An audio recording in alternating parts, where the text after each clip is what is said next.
If you're looking to cash in on lessons learned from 2024 drafts, you're in the right place. Welcome to IDP Drafts.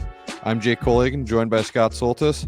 Scott, before we jump into the 20 topics we have for this evening, why don't you give folks a quick lay of the land of what to expect here with IDP Drafts?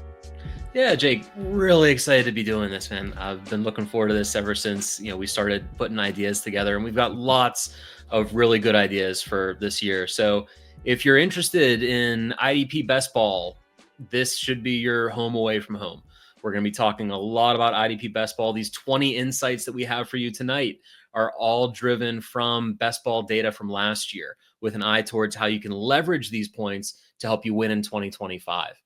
But even though a lot of the things that we're going to be talking about are best ball specific, as Jake and I were kicking around ideas, we realized that a lot of these things really have applicability for any kind of IDP draft. So when you're thinking about redraft, you can take a lot of these insights there. When you're thinking about your dynasty startups, to some extent, you move things around depending on age and some of those other variables. We've got tons of great dynasty resources across the IDP show brand. But we're really here to help you think about your best ball drafts. And while we're at it, introduce some nuggets that you can take with you across the IDP landscape and even in your combined leagues, where we'll talk about those a little bit over the course of this season. And obviously, everything we talk about with IDP players, you're drafting them in the combined leagues too. So you can take a lot of those insights there as well. So really excited to be talking with you, Jake, for this season of the show. We've got a lot of great guests lined up as we go through, and we've got a lot of stuff to talk about tonight. So I'll take a step back and we can get started. Awesome. I love it, right? We're going to teach you how to draft, or I shouldn't say teach you. We're going to help you learn how to draft a little bit better, perhaps, or apply that. We might even give you the opportunity to do it as well. Little foreshadowing there. All right, let's jump in to some of the 2024 insights, starting with round one. Number one, the biggest thing that I think really popped out to me, injuries happen, and sometimes they're heartbreaking and heart-wrenching. So I think the biggest one we can all appreciate, or not appreciate, but really relate to, Aiden Hutchinson, right? He was off to an incredible start, right? I mean, how many times throughout the season did we hear, oh, it's week 12 and Aiden Hutchinson's still fourth in the league in sacks, right? And hasn't played since week 5, and it's just like all these crazy things. The number of stats he put up, the number of games he wrecked, it was amazing. And he was really on pace to do something special for us in IDP drafts in round one. And sadly, we were all robbed of it. But it wasn't just him, right? Other big names, Max Crosby, 5 games missed. Micah Parsons, 4 games missed. Foye Luakon, 4 games missed. Nick Bosa, not as bad with 3, but that's still very impactful. I mean, even if you take just average scoring for a lot of these guys, you're talking about that's 45, 50, 60 points potentially missed out from these guys for the entirety of your season, and obviously even more in the scope of Aiden Hutchinson. But that said, we can't really predict injuries. At least I'm of the mindset, right, that you can't predict injuries. I try not to let them persuade me when it comes into things next year, unless there is true, like, hey, Aiden Hutchinson's not going to be playing until October. That's a completely made up statement. Don't take that for fact. But like, if that's breaking news, you heard it first here. We're already breaking news. First episode. But if you hear that kind of stuff, like, yes, then fade these opportunities. But now coming into this next year, don't let Crosby slide. Don't let Parsons slide, right? That's my belief. We know what these guys can do. These are studs. There's a reason they're here. Don't let the injuries, scare you off from this, without reasonable expectations of the injuries being limiting to them going forward. Yeah, I couldn't agree more. And when it comes to guys that have injury question marks going into the season, we'll be talking about that soon, because you're going to be doing drafts now. If you're like us and you're listening, you might have already done some drafts. So, how to handle those currently injured guys and what their outlooks look like is one of those things that we have to manage, but that'll be a topic for another evening. All right. Why don't you take us into point 2? Yeah, so my first point is to be careful projecting breakouts. We all love to find the next big guy. We would have loved to have had Jared Verse this season, or Andrew Van Ginkel, or Zach Bond. But if you would have taken any of them in the first round, last year, that would have just been, I would have been asking, about your time travel device and the sports book that you got and Back to the Future Part 2. So be careful with those things. And the example that I saw from round one and looking at the ADP data based on, about 50 or so IDP drafts that the site ran last year, was Will Anderson. I like Will Anderson a lot. I love Will Anderson in Dynasty, but Will Anderson finished as DL 47, IDP 123 in 2023, and he was being drafted in the first round. I mean, we can project there's going to be growth. I'm all for drafting him way ahead of DL 47 and IDP 123, but he was being drafted as DL 9 and IDP 11 in 2024.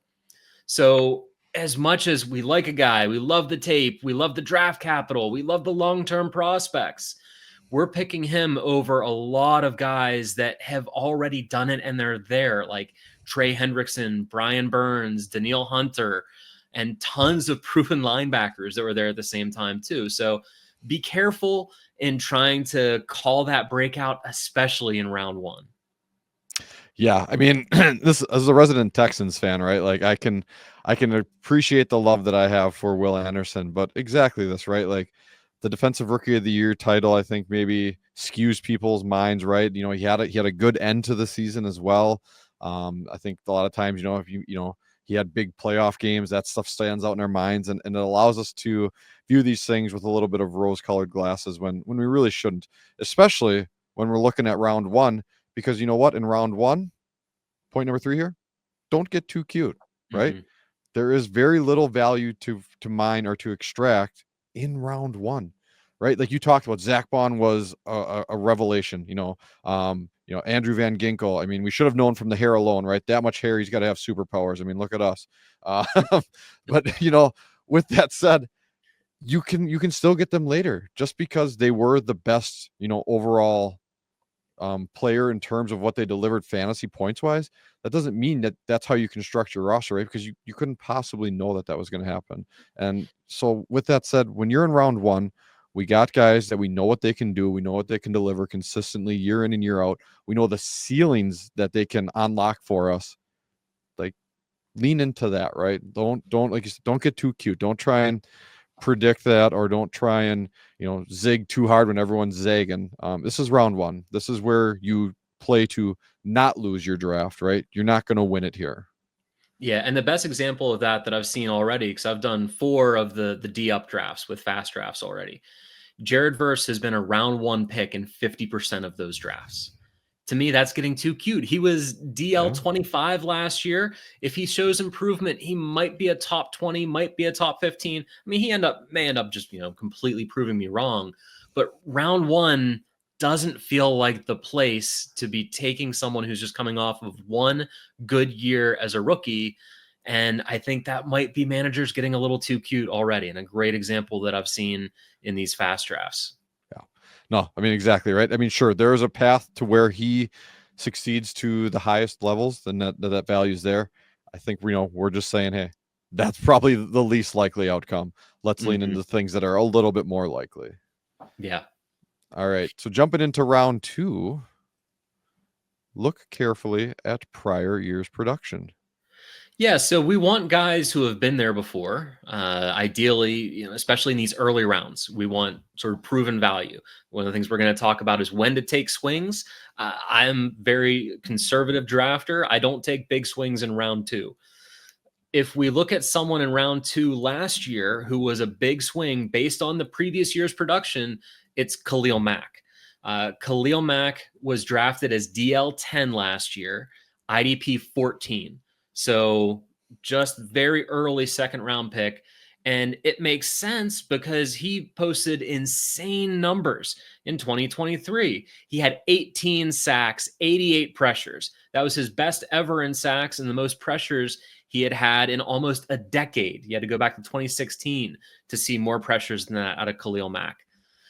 The problem is, if you dug into the numbers, he was due for a coming back down to earth somewhat. We heard lots of people talking about this with Nnamdi Madubuike and not overdrafting him because his numbers were unreal. But because Khalil Mack is more of a household name, we didn't exercise that same caution. But when you dig into the underlying metrics, his career pressure to sack ratio, which I love seeing how many pressures it takes for players to get a sack, was 6.69, which is still a phenomenal, probably like Hall of Fame kind of ratio to be putting up over such a long career. In 2023, it was under 5.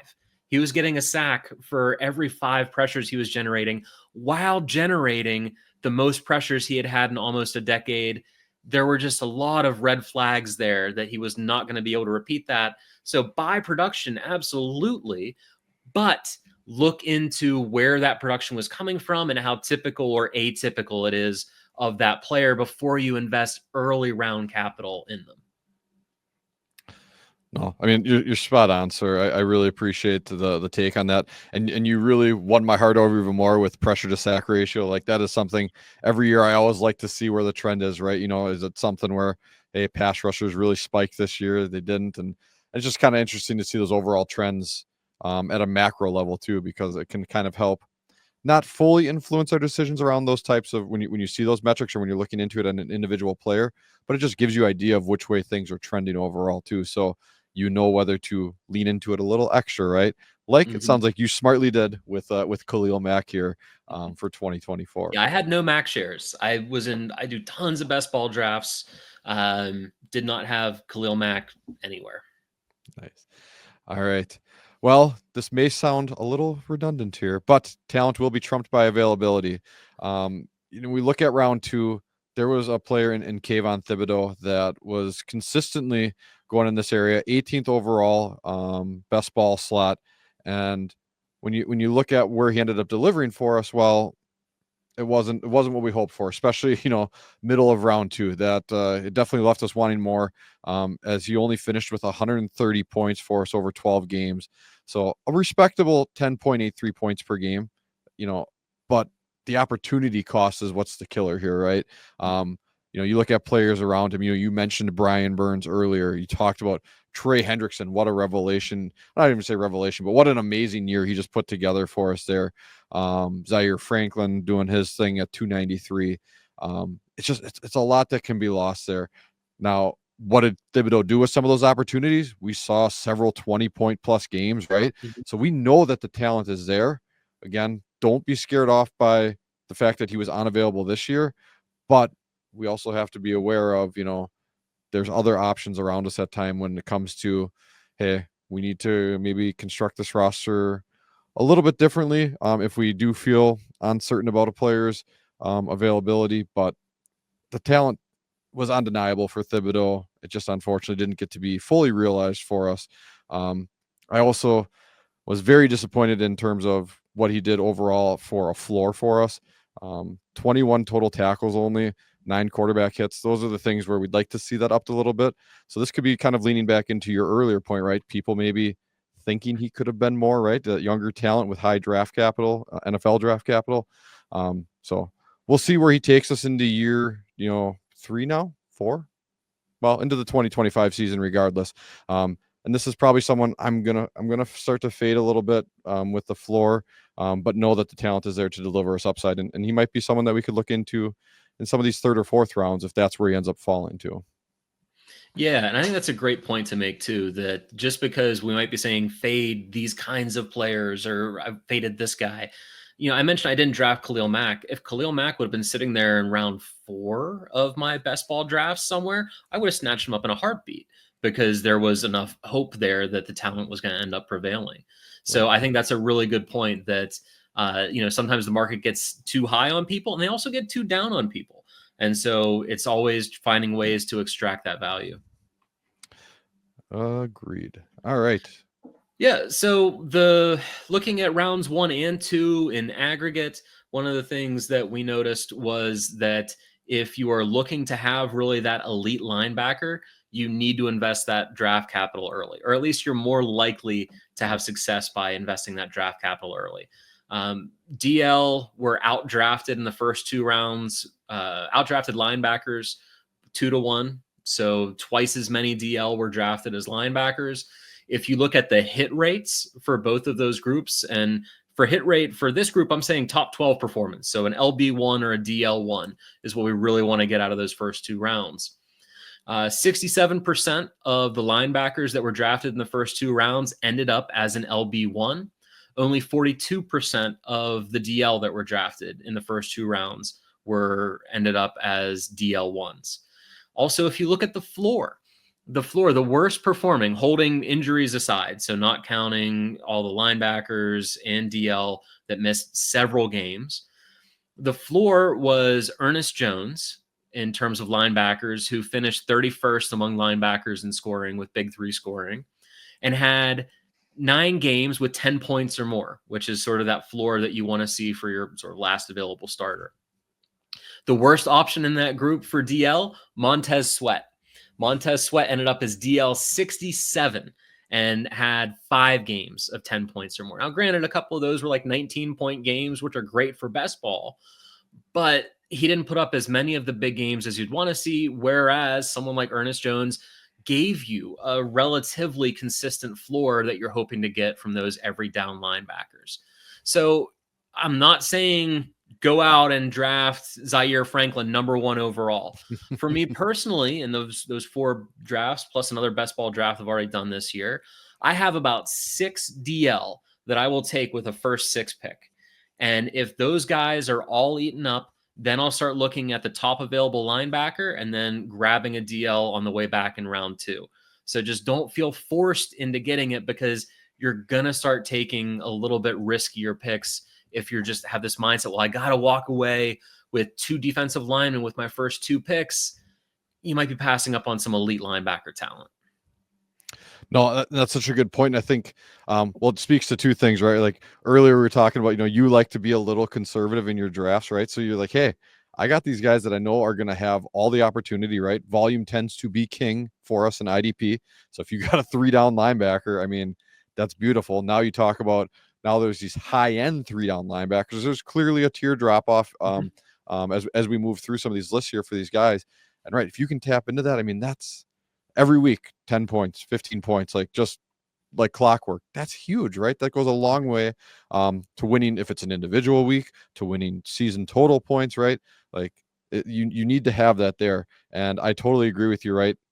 And to the other point, like have that top end of your list, right? Where like, these are the guys that are elite. I know what they can do. I'm going to go after these guys. But then when you get into that, like, all right, is Will Anderson the next big thing? Is Kayvon Thibodeau the next big thing?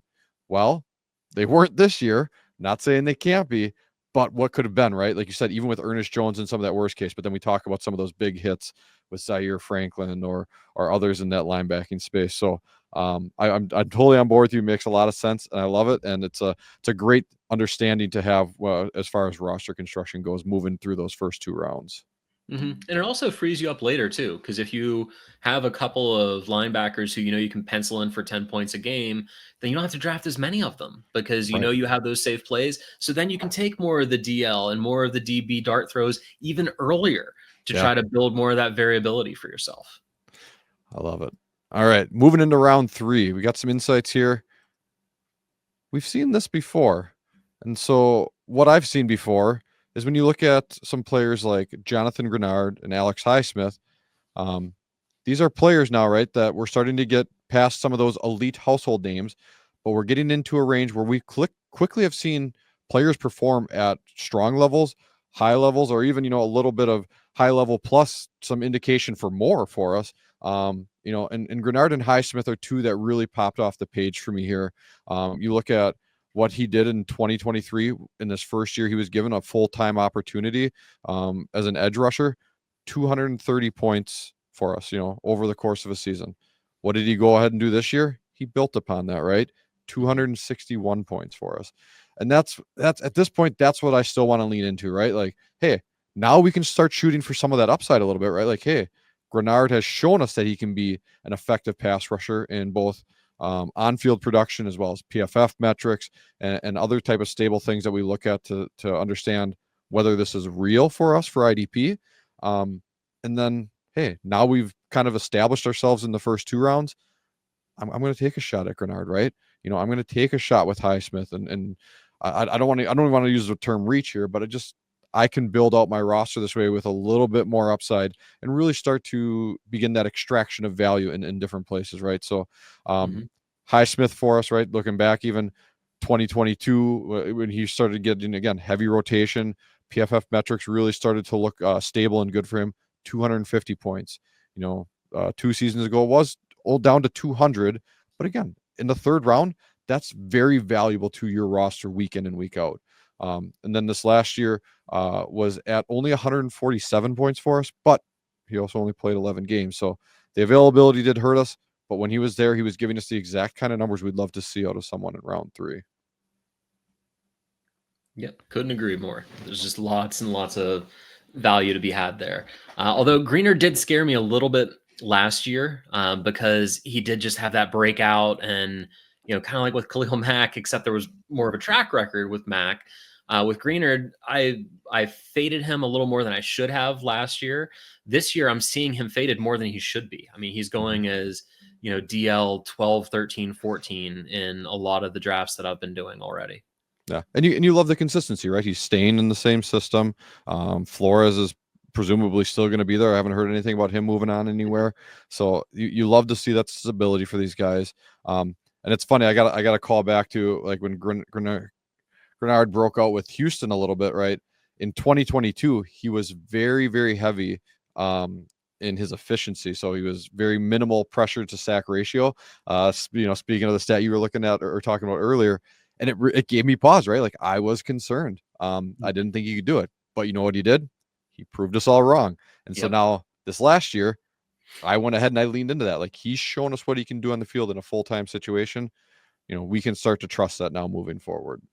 Yeah, absolutely. And you talked about stability before, and sort of the opposite of stability is when someone is moving to a new environment. And sometimes we can have a tendency to have these unrealistic expectations of what's going to happen with them, even though there's not really strong evidence to support that idea. I don't think that was the case with Greenard because we saw what he did in Houston. He was moving, but no one was saying, oh, this move to Minnesota is going to make him the IDP 1 overall. What we did see that happening with was a player who was drafted in round 3, and that was Patrick Queen.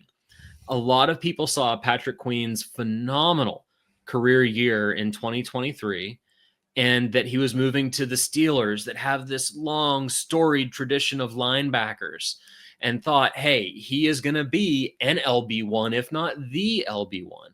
And he was being drafted as it. He was being drafted as LB9 and the number 27 overall IDP in 2024. And didn't really pan out. I mean, he finished as LB 16, so it didn't sting you as much. IDP 35, but he was being overdrafted in large part because people just wanted to believe that he was going to be that next great Steelers linebacker. And I talked about this with Josh when we did our ADP things that we agreed and disagreed with in the middle of last year. And the last Steelers linebacker to finish as an LB1 was Ryan Shazier.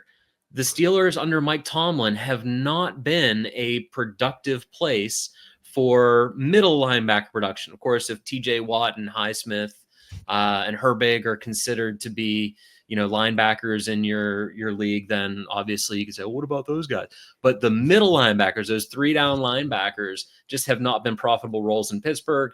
People thought Queen was going to change that based on 1 year's worth of performance in Baltimore, and it just didn't end up being the case. So it's fine to think people are moving into better situations and maybe twist the knob up a little bit, but having him jump, that significantly all the way up to LB9 last year was wishcasting to me. So free agency is going to be starting soon.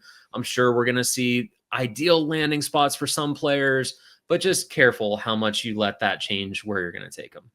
Right. Yeah, I think you really nailed it. And for me, I could spend probably 30 minutes talking about why Patrick Queen wouldn't work out and my own personal opinions. But like you talk about, like, pay attention to what's happening and look for the yellow flags, right? Like there's types of things where like Patrick Queen went, from a situation where he didn't succeed as the primary off-ball linebacker. They brought Roquan in. Then he became this, kind of the secondary piece, playing maybe more of that weak side look. He's had some success again.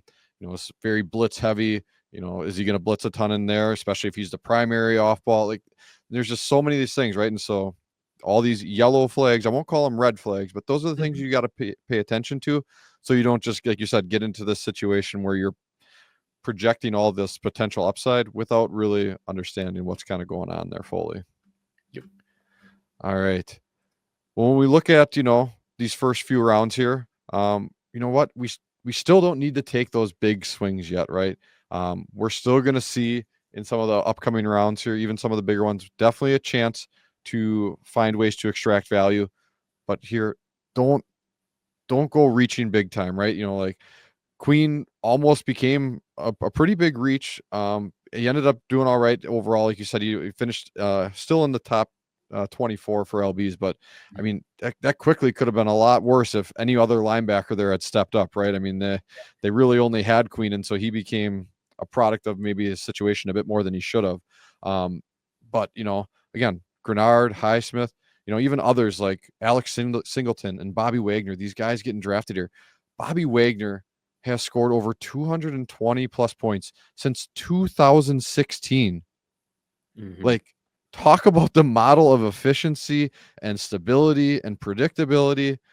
And he was there for you in the third round. Like, why look for that next big thing fully, right? Like, the thing is right here. It's Bobby Wagner, right? Alex Singleton, 214 points. I think he had I didn't grab his 2021 numbers, but like ever since he was in a full-time role, he's 200 plus points. Again, I get everyone wants to win their draft now. You don't need to win it just yet. Like, you need to have stability so you can go ahead and grab a few more extra lottery tickets in the later rounds, which is something we'll kind of get into. But yeah, I just don't get crazy just yet here in the first 3 rounds. Yeah. Yeah, I agree. And you mentioned Bobby Wagner. That actually tees up my next observation from round 4 pretty well. And that is, don't be ageist. Players can still be good even though they're old. Bobby Wagner has shown you no reason to doubt him. The same goes for Levante David, who was being drafted habitually in the 4th round. So Levante David had a huge year in 2023 where he was LB9 and he was still being drafted as LB17. So I think it's fine to bake age in a little bit, but dropping someone 8 spots when there hasn't been any sign of decline is a bit too rich for me. And when I say if there hasn't been a sign of decline or a sign of a fluky year, if you look at Levante David's numbers across his career, if you look at his combined tackles, he averaged 120.2 combined tackles across his long and illustrious career. He had way more tackles than that in 2023, which is what boosted him up. But you know what? This year, where he still finished as an LB1, he had exactly 120 combined tackles. So he hit his career average. He didn't have to do anything that repeated his performance from the previous year. If he declined a little bit in a tackle perspective, as he ended up doing, he made up for it by having, I think, 2 more sacks than he had in 2023. So his numbers were just as good. And I'm fine, like I said, baking in age because, Father Time is undefeated and all of those things. But I remember getting Demario Davis for an 8th round pick in a draft last year. It's like, look, I don't know when those wheels are going to fall off, but if you're willing to give me him for an 8th, or if I'm able to get guys like Levante David, Bobby Wagner in these sort of mid-early rounds, late early rounds, those top 5 rounds, then sign me up. Don't let age scare you away. Let unsustainable production scare you away. Let the young guy getting drafted to replace them give you some pause. But, we tend to over penalize old guys when it comes to new drafts way more than we should. Yeah, I think the inverse can even be true at times, right? Like, once sleeper introduces the rookies into the draft pool, then people are like, this next big thing, like, and they're starting to sneak into these, mid rounds, and you're like, what are you doing? Like, this Yeah, is no, I've crazy. mentioned the up drafts a couple times already, and in every draft, I think the latest Abdul Carter has been round 4. He's been a round 3 pick in those 10-team leagues, so a top 30 pick. And I love Abdul Carter. I'm a Penn Stater. I've seen him play in person plenty of times. There is no universe where I'm drafting him in my top 3 picks, especially pre-draft. Post-draft, I can't even see a lane for that. So you're right. Ageism can go both directions. You can overvalue younger guys, and you can also overly downgrade some of the vets in the league. Right. And I just got to say, this is my soapbox. I'll make it quick, but it's the same for whether you're doing best ball or whether you're doing dynasty. Like, don't get so scared off by these guys, right? Like, you just talked about the extreme, I don't know, extreme significant value they can deliver to your roster, whether it's week in and week out in a managed lineup, whether it's, in a best ball where it's just a consistent floor that he's giving you and filling in that roster spot every single week. You're here to win, right? Like, I mean, that's why I play. I mean, we're having fun along the way, but I want to win. I want to be able to rub it in my friends' faces like, hey, I beat you. And value is still there, whether they're 30 years old out there on the field or 23. Too many times we lean into that age thinking, oh, but this upside, right? Like, it goes back to my earlier point. If they've shown us what they can do, Yep. let's trust that, right? Like, it's a good thing to lean into. All right, then number 11 here. Splashy linebackers have increased value for us here in the best ball streets. And the one that really stood out for me here in round 4, Frankie Louvu. He cashed in big time and an opportunity to play on a defense with Dan Quinn. Dan Quinn did a really wonderful job with Micah Parsons when he came in, and being able to utilize his talents as a pass rusher from, someone who was primarily understood or predicted as an off-ball linebacker. And he said, nope, I got something special here in Frankie Louvu. I'm gonna play him as an off-ball linebacker in title, but the guy had 267 pass rush opportunities, 9 sacks, 42 pressures. I mean, just off the charts this year. And I mean, those big play numbers obviously stand out well in the big 3 scoring, but I think there was a little bit of indicator that this is something that could have happened. You look at what he did in the previous 2 years in Carolina. He had about a combined 250 pass rush opportunities there that he created into 14 sacks over the last 2 years. So we kind of saw this with him as his calling card. He went into a very advantageous situation, right? Again, we talked about Bobby Wagner being the stalwart he is in the middle of that defense. You don't have to necessarily worry about him trying to be that Mike, be that green dot. He can play, in different scenarios. Dan Quinn can use him creatively, and he most certainly did. So when you can find guys like this who maybe, again, he didn't have the great tackle floor, right? It was capped at 99, couldn't hit the illustrious 100 mark this year. But it's easily made up for when he can give you weeks where he's going to notch a sack and have 2 sacks, and it's like, all right, like this is huge for this week. I'm going to help win this week if I'm in a head-to-head matchup, or it's going to go a long way to building out my point total, in a cumulative best ball league over 18 weeks. So, yeah, definitely don't be afraid to lean into those guys who, again, we've seen make these types of plays for us before, and moving into a situation where, again, we're not projecting that he's going to be a 15 sack guy now. We just know we can inject this volatility into our lineup because of the way he plays and what we've seen him do. Yeah, and I think these last 2 guys really drive home kind of the greater point for what we think about after the first 4 rounds. And that is, it's really a good time to take a step back and see where your roster is. I'm a huge proponent of drafting for value and not worrying if there's a run on this position or that. But to use these last examples we just had, if you took Levante David in round 4 or Frankie Louvu, they're both linebackers, but they're very different profiles. Louvu, even before this year, has always been a linebacker who's not going to typically have as consistent numbers. I mean, granted, Levante David went crazy with sacks this year, but that was an unexpected icing on the cake when he still had his 120 tackles. So round 4 is a really good place to take a step back and say, look, have I been drafting conservatively? Have I been drafting aggressively? Do I feel like I have pretty much locked in points at linebacker or DL now where I need to start thinking a little bit more about my roster composition, my risk portfolio in terms of the players that I have? So I think round 4 and looking at some roster, going back and looking at some actual drafts in addition to the ADP and how some rosters were put together, this really is a good spot to be thinking about this. And again, we're talking about this for 2025. We've mentioned the DUP drafts a couple of times. Those are only 6 rounds long. And so this is like a huge pivot point I've found in those drafts that I've done to say, okay, I have my linebackers in place. I need my big swings that I can put those top boosters on now because I have the floor. I need the ceiling. Or maybe vice versa. I don't want to be a team that has, 50 points one week and 200 the next. I want to be 100 one week and 150 the next, or 200 the next, and really have a little bit more of that consistency. So round 4 to me is a great place to take a step back and look at how things are, whether it's a long draft or a short draft. No, I love it, and that's exactly what you need to be doing throughout that process, right? It's very hard, right? You talked about fast drafts, D up. You got 20 seconds you're on the clock, right? And you're only looking at 60 guys total in an entire player pool that will end up being selected.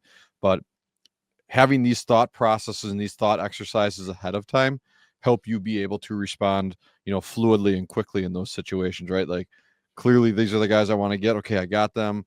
I got it locked in. I got, Nick Bosa. I'm feeling great about him in terms of one of my top boosters. Okay. Mm-hmm. Oh crap. Now there was this big run of linebackers that I was really looking for there. How can I pivot? How can I shift? Right. Okay. Well, do I want to take a shot at a splashy guy? Do I want to do this? Right. Like, knowing what you're comfortable with and how you want to build that out will go a long way when you reach those actual situations. So, Yep. all right. Well, jumping into round 5 then, sometimes players are only one play away from losing a job. And that unfortunately looks like it could have very likely happened to CJ Mosley this year. Yeah. I know it's a common theme we've kind of hit on in terms of injuries this year, but as much as we don't want to use them to predict future value, we do have to pay attention to how a team handles that situation. And the biggest thing for me that really gives me pause with CJ Mosley is every time it seemed like he was ready to come back, right? He would be practicing during the week, maybe to have a questionable tag or something going into game day. They'd find a reason to sit him or to not even have him on the active roster. And, part of this could be the play of Jamie and Sherwood coming in, right? They have Quincy Williams out there. They had guys out there that were very capable and very successful even in what they did. But, this IDP stalwart for us, many years as a top linebacker, maybe his time has come and gone now, right? So this is something where we want to start to pay attention now in the offseason to understand, what is the team doing, right? Does the team re-sign Jamie and Sherwood, who is an unrestricted free agent? If they do that, it's kind of another nail, or at least maybe another hammer on the nails that are already in the coffin for CJ Mosley. Especially when we start getting, towards like the June 1st designations for being able to cut players and what they do. So we saw, unfortunately, the inability to get on the field for them. Now we want to follow the team's actions, right? Because that's going to speak volumes. And especially when it comes to money, right? When they start cutting players, when they start signing players, those are ultimately the things that coach speak, be darned. We can't always trust that. We can almost always trust the team and how they spend money. So those are definitely the things we want to pay attention to here as we move forward. Yeah, and this is kind of a peripheral thought that's attached to that, but I've heard some people talk about actually handcuffing linebackers. And I Yeah. think that is something that does make some sense. I wasn't going back and looking at Jamie and Sherwood's PFF grades on limited action in his first 3 years. And the last 2 years before his breakout, he was still posting PFF overall grades of 76 or 79 with very few yellow, sort of middling grades in there. So he was someone who was not on the radar. I don't even know if he had an ADP, but when you're looking at some of these situations, if you see there is someone with some talent, then maybe you draft a Bobby Wagner, and then with your very last pick, you see if maybe Washington drafts a linebacker, and you grab them with that last pick in the hopes that we know it's a good system, it's a productive place to be. If it doesn't work out, or if there's an injury there, because there are a few of those LB rooms that you want a piece of. Traditionally Seattle, Indy. Now I think Washington has very much moved into that conversation as well. So yeah, I think that's another kind of a secondary insight from your insight. That's funny because I think you were the jerk who stole my linebacker handcuff for Houston. I like the Houston linebacker room overall, and I think I took Henry To'o, and I was like, oh, this is perfect. This is going to wrap around, and I'm going to grab Christian Harris, and then I'm just going to lock it in, right? Because this was, I don't know, we were in the 15th, 16th round somewhere, maybe a little sooner than that. I can't remember. I just remember I was like, friggin' Scott, just coming in here, sniping my strategy, because exactly that. When you have linebacker rooms that have a little bit of ambiguity, and it's probably most likely going to be around that LB2, but they have a locked-in system where it's like they consistently play two linebackers on the field a ton. A lot of the teams mentioned have friendly setups for that. Well, it's like, okay, well, if there's a guy who could be maybe battling for it, and or hey, this is the guy who steps in if either of them go down, right, or they kind of rotate through. Like, that's perfect. You should absolutely have that if your roster can allow for that. And I tend to like to try to do something like that if we can be very stable in round 1 and 2 with some of the things we talked about, right? Where we're not trying to project too far ahead. I can do a little bit of this, roster construction like this on the back end. So, all right. So yeah, I mean, this kind of fits in a little bit with the Sherwood talk we had, but you don't really need to always be drafting players who are household names. I haven't looked up IDP player jersey sales, but I would guess Robert Spillane is probably not in the top 100 if there are 100 IDP players that are having jersey sales. But he's consistent. I mean, he's a great, reliable linebacker. If we look at his 23 numbers, were great. He had over 1,000 snaps that he played for Las Vegas. There was no real competition brought in other than Tommy Eichenberg in the draft. And I know Divine Diablo every offseason, he tends to get some buzz. But even if Diablo had stayed healthy and had played a ton of snaps, there were still 1,000 snaps for Spillane that he played well in that role. So just because, and he's someone I'll do this to as well. And there have been other names from the past, like Morrow and I can't remember now, the guy in LA. And heck, when we even think about like the KJ Wrights of the world in Seattle, that we tend to not think of as this really exciting, enticing name, but it's still someone that has gotten us points and will likely get us points again. So we're wrapping up these sort of pivotal rounds of the first 5. You want to have guys that you love watching or you've seen in the highlights a bunch, but sometimes there are just good lunch pail guys who go out there and do their job and get you the points. And I'd take them over folks like Mosley, who had age concerns going into the season, JOK, who had injury concerns going into the season, Quay Walker, who had age concerns going the other direction and that he didn't really have a track record. Whereas Spillane was a much safer play. I get lots of different roster compositions, but the fact that, he was LB 12 in 2023 and was being drafted in the 5th round in 2024 drafts just doesn't make sense to me, other than the fact that people just haven't really heard of him because he didn't do much in Pittsburgh and then did some good things in Vegas for a year and people just didn't want to buy it. But don't ignore production, even if it's not a guy that you know of very well. Yeah. A quick anecdote too to that just popped in my head when you said that. I was in Denver over the summer on a vacation with my wife, and I saw a Divine Diablo jersey like walking around, like we were walking a boardwalk, right? And I saw it, and I had to do a double take because I thought it was gonna be like some throwback old quarterback from the 70s on the Raiders I didn't remember or know. But I was like, holy crap, that was a Divine Diablo. Like, I almost want to take a picture. I was like, then I'm being really creepy right now, just taking pictures of people in public. So, but yeah, the reference to Raiders linebackers and jersey sales definitely made me think of that. So, but I right, this is an area where It's great to be able to have that player or that name that you're just like, yes, everybody knows that and we're all excited about it. But that shouldn't be what your draft strategy is based around, right? It's around Yeah. what we know. And again, you talked about volume. Volume is king for this stuff, especially these linebackers. Like, if you got a guy who you know is going to run out there 1,000, snaps plus a season, lean into it. Mm-hmm. Mm-hmm. All right. Well, speaking of that, something that we don't want to be leaning into just yet, uh, top 5 rounds is just too early for a defensive back. I think, yeah, who we had, Kyle Hamilton, kicked off that round as DB2.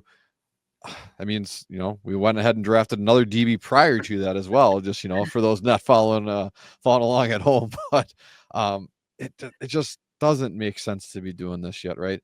And Mm-hmm. a fun little note that I love that you've thrown in here, right? So all 12 of the top finishing defensive backs were drafted after round 5, right? We did not, Kyle Hamilton did not finish inside the top 12.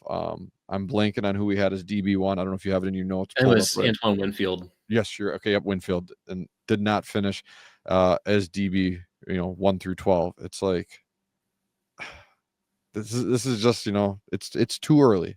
It's too Mm-hmm. early. I get it. It's fun. It's fun to have the exciting, sexy names, like you just talked about in your last point. And it's probably tempting to do this, right? A Derwin James can be a face of a franchise type player. And so you're like, that would be so cool to have on my roster. And he can be a very productive guy, but that doesn't mean we need to be getting him just yet. We can get Yeah. them a little bit later, possibly still if we wait, right? And or we can find a replacement value very comparable, if not better, in these upcoming rounds. And by the way, what is your Twitter handle? Oh, late round DB. Both a nod to the strategy we just talked about, as well as fantasy analyst great JJ Zacharyson and his late round QB strategy. But I mean, it is right. I mean, Yeah. there's so many DBs on a field. I get it. It's because they play deeper away from the ball, both to the sides of the field and deep downfield.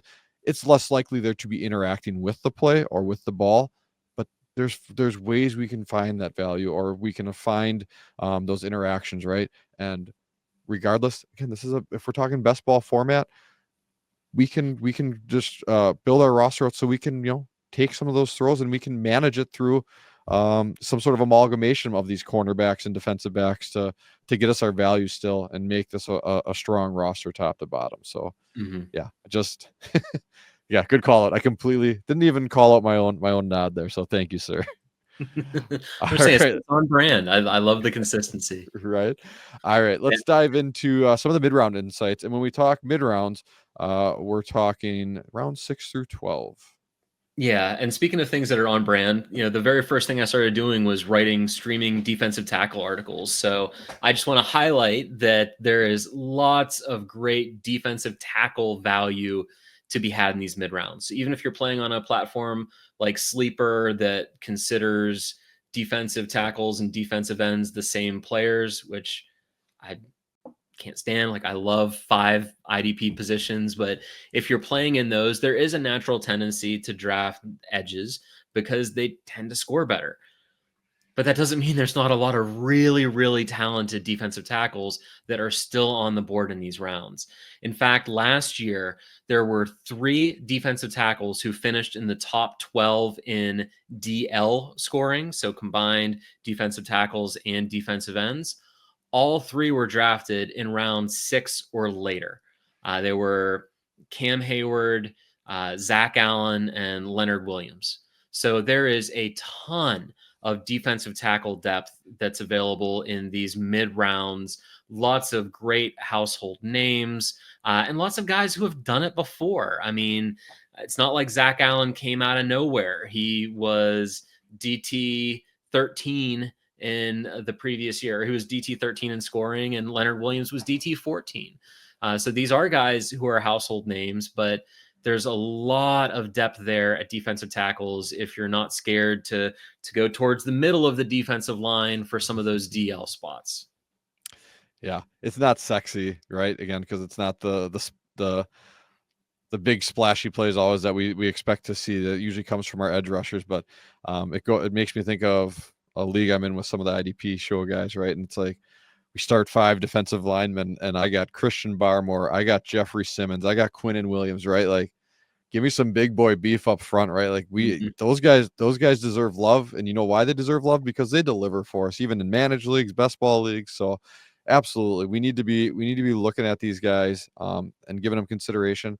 And again, big three scoring isn't necessarily what you'd call a tackle heavy league, but it also does reward big plays, like plays behind the line of scrimmage. And these guys are very capable of delivering those types of plays on a fairly regular basis too. That these guys can give a little boost to a week, and they're likely just to continue to give you a solid floor, week in and week out most of the time too. So, yeah, I love the beefy boy call out here. Um, you know, I did, say, hey, let's not get too pumped up about DBs. But now, as we start to get into this round 6 through 12 range, and especially even towards the end of it, right, when you start getting into that double digit range, I'm not saying you gotta wait till you gotta start 4 DBs and you want to have a couple backups and make your last 8 picks DBs. We can get into it here, but just don't get too crazy. Like we talked about, getting ahead of ourselves, because when we look here at the ends of round 10, 11, 12, we had fellows by the name of Xavier McKinney and Julian Love, who are consistently getting drafted here, and they ended up scoring around 212 to 220 points this year.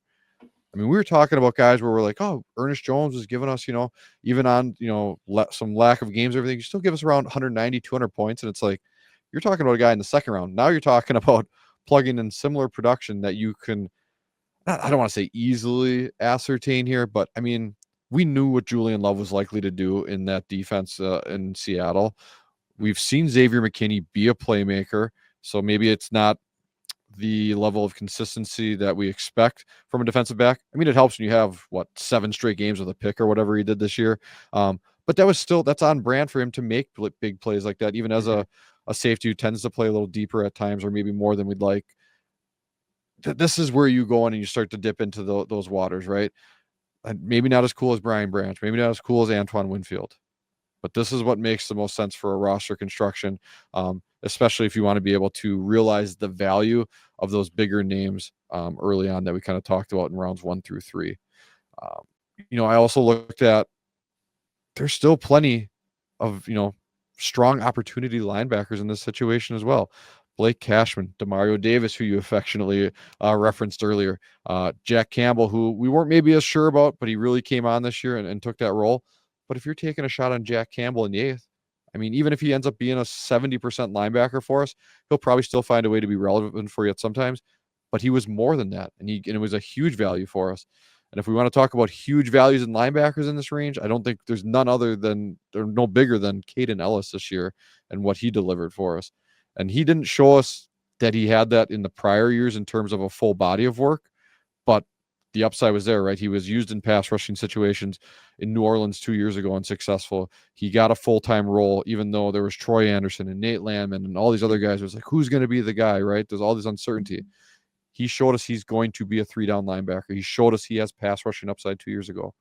So if you leaned into these things that we saw, you were rewarded handsomely this year when a guy scoring I think north of 300 points for us, and you're picking them up in 6th, 7th, 8th round here. Like, it's bananas. Mm-hmm. Absolutely. Couldn't agree more.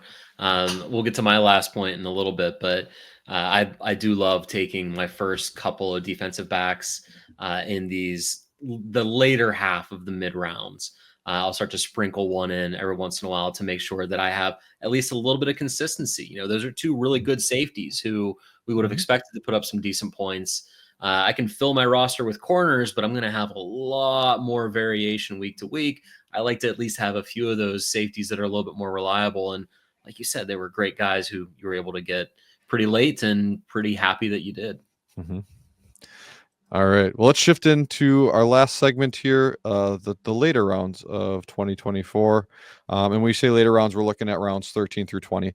Definitely had drafts go, up to rounds 25 and others beyond. Don't really know that there's a ton for us to pull away from that one. So we'll just kind of cut it off here in the top 20 rounds. But what do we want to do here? Now, this is where I like to start betting on youth, right? Mhm. In these later rounds, because this is where someone can fall into a situation where there's injuries, right? And someone like a Will McDonald gets an opportunity where, some movement in terms of who's in the edge rotation, and all of a sudden, hey, high draft capital, young guy gets his opportunity. Great. Okay. There's a nice opportunity. Nick Bonito, right? Someone who didn't necessarily have the full complement of snaps in previous season, but now he was lined up for that. Let's take a shot on this guy, right? Even you look at a rookie like Chop Robinson, very highly touted coming out, coming into a situation where I know there was Jalen Phillips and Bradley Chubb, but those were both guys that Phillips was coming back from an injury, unfortunately suffered another one. Mhm. Um, Chubb getting up there in age, got to assume that there's going to start to be a little bit more rotation. Hey, what did the guy do? He showed us that he can be really something good out there. Again, he's not winning you your season, right? He's not having a 300-point year, but he's someone that's going to find ways into your roster pretty consistently. And then that's where you probably expect to see that even probably more in the back half, right? As players just get acclimated and up to game speed in terms of the NFL. So Mhm. we really want to look at, youth and volume here and use those as indicators for us to really try to extract that late value. And again, value doesn't mean that they have to end up being a top 12 player in their position. It just means that they're going to find a way to, with some regularity, fill in our lineups, whether it's because of bye weeks, injuries, or whatever else. Mhm. Yeah. I agree. And the other thing that I think that you can really do here in these later rounds that I do in almost every single one of my drafts is not just bet on youth, because this is where I'll start to take dart throws on rookies. I know it's going to lock me out of the high end rookie market, but I'm okay with that. I also love, like Will McDonald, looking at second year players that have opportunity. They're at least going to be given opportunity to see what they can do. But in addition to sprinkling in some of those guys, I love ending drafts with DBs. So I think we just wrapped up a 26 round draft. And I think my last 7 picks were DBs. I took a few in those middle rounds because, like you were saying, there's some value to be had there. There's a little bit more safety or a little bit really big swings. Like I took Minka Fitzpatrick in the mid late rounds with the idea that, hey, he is a really big swing if he has that bounce back. So he's someone who I like to have in my IDP portfolio. So if you look at the top DBs from last year, 4 out of 6 had an ADP of 150 or later. So there is a ton of value to be extracted here, and it's going to take more dart throws. Because if you told me before the season that Nick Cross or Alontae Taylor were going to be just phenomenal IDP assets, I would have assumed that you were related to one or both of them somehow. You know, you're going to have to take dart throws, and it's okay because it's the end of the draft. If you've done a good job with your composition previously, then give me a bunch of DBs. I'm going to hope that a few of them hit. You can still be educated about it. Adam has great IDP best ball ranks, and he has DBs and corners in those ranks. You can look at projected depth charts, and I know those are often liars this early in the season, but I used that to make one of my last sort of coin flip DB calls in round 26 of that draft that we just wrapped up. So hammer DB late. It's okay to sprinkle in mid, the late mid rounds, but the late rounds are where, like you said, youth is great, and I think DBs are another great strategy there. I got to ask a couple questions. One, as an AFC North team fan, right? You're the Bengals. How hard is it to draft like another AFC North opponent? I feel like there's such a hatred in the AFC North for like the other teams. Like not like you wish them ill, but you're just like, I don't want to see the Steelers succeed ever. Yeah, so I like to draft Steelers in particular because it becomes like a winner's curse for me. So if the Steelers do well and George Pickens goes crazy and my friends, because I'm a Bengals fan, but I lived in Western Pennsylvania for a long time, so all of my friends and family are Steelers fans. So if they blow up my phone, hey, Pickens torched the Bengals, I can say, yeah, and I beat you by 20 this week thanks to George Pickens. So I don't shy away from them. I actually shy away to some extent from having too many Bengals on my roster. Sometimes it's to my own detriment. I had a choice a few years ago of getting Trey Hendrickson for a 5th in a dynasty league. And I was like, I already have Sam Hubbard. I don't want to go too heavy on the Bengals. So I teed up a friend of mine to say, hey, this guy is shopping Hendrickson for a 5th. I think that is a pretty good deal, but I already have Hubbard. That guy ended up winning the league last year. So, I don't avoid the Steelers and the rest of the AFC North. I don't have as much animosity towards, Nice. but yeah, I like to, like I said, look at it as a winner's curse. I've heard people sometimes even bet against their teams. So if their favorite team loses, they at least get some cash out of it. That's how I Exactly. approach it in fantasy. Little bit of hedging. I can respect that. Mhm. Absolutely. All right. Well, point 20 to wrap up here. The late rounds are where leagues are won, right? So kind of coming full circle, we talked about, or I made the comment, you don't win your league in round 1.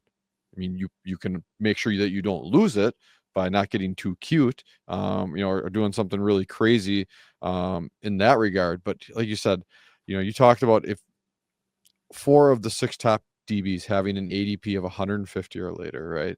If you can even hit on one of those, but now if you can hit on 2 of them because you have the ability to take all those extra shots at the defensive back position because you just a really strong roster composition where you got lots of volume, you got a lot of understood consistency, and then you've sprinkled in some upside, maybe some splashy players, right, who are gonna in and out of your lineups, half the weeks or whatever.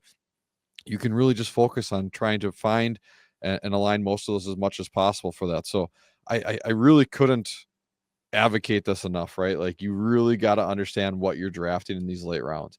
I'm not saying you got to understand every single person, but if there's things that you can lean into and understand, like go after them. And I got to say, I might have to check my family ancestry tree because I bought a lot of Alante Taylor last off season, so I might be related to him. I just don't know yet. Uh, but I did not nail the Nick Cross one though. Um, but that was it though, right? Like I looked at that defensive scheme. I looked how they like to utilize the nickel back in those situations. Alante Taylor was slotted into play there, and the guy had in a lot of places. And everyone enjoyed his week 1 where he went off with 3 sacks and like 45 points to kick off the season. But he definitely did a lot for us beyond just that week as well. So yeah. An Know ADP what of you're doing here. 288.6 for Taylor. So free, Yeah. completely free. And if you used him as your last pick, you were very, very happy that you did. Could not agree more. All right. Well, hopefully you guys found those points helpful. I know that some of it was kind of overlaps, but that's just because there's a lot of common themes in what we're doing here, round to round, or even in this case, some later rounds, mid rounds, lumping them together. But hopefully you guys found that helpful. If you got questions, feel free to shoot them over to us in the comments or at the IDP show on Twitter. Always happy to talk through those things. But we're not done yet. First, we want to let you know what's coming up next. Yeah, so really excited. Our next episode will be out in 2 weeks, and it'll again be Jake and I. Sometimes it's going to be just one of us. Sometimes it'll be both of us. If it's just one of us, we'll have some great guests. So don't worry, you'll never have to hear too much from any one of us at any given point in time.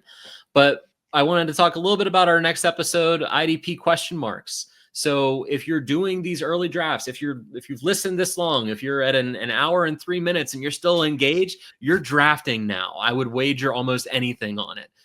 If you're drafting now, you're probably wondering how to handle players who are aging, which is one of the things we've talked about tonight.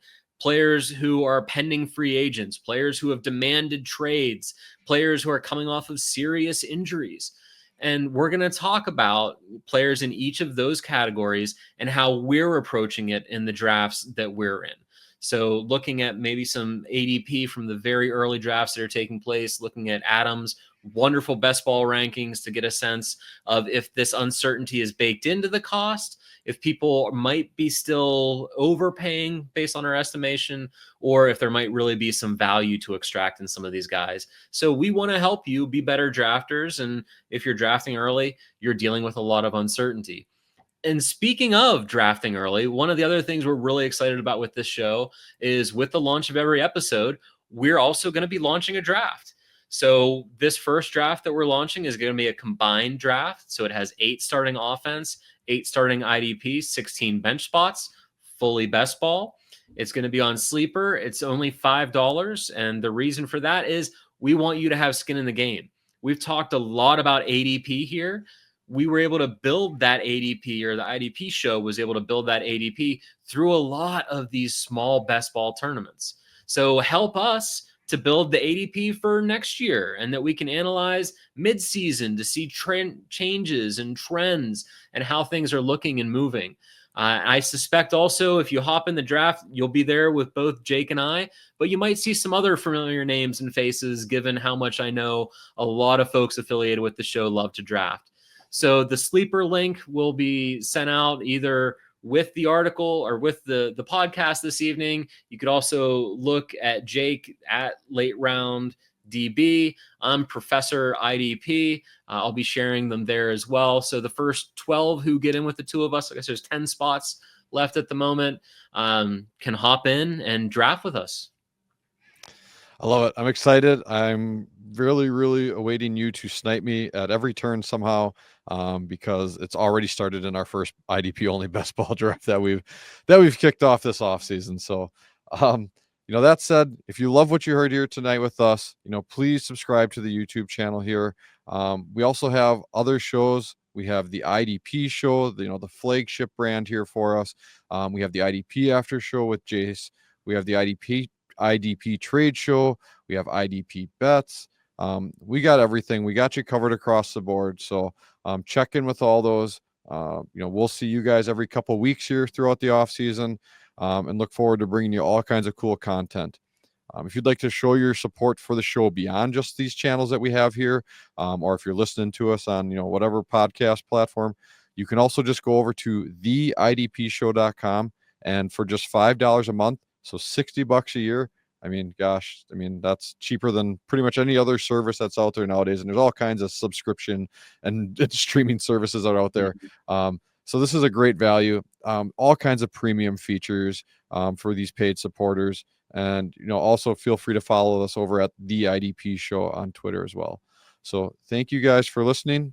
For Scott and Jake, thank you for joining us for our first episode of IDP Drafts. And we will see you in the draft room.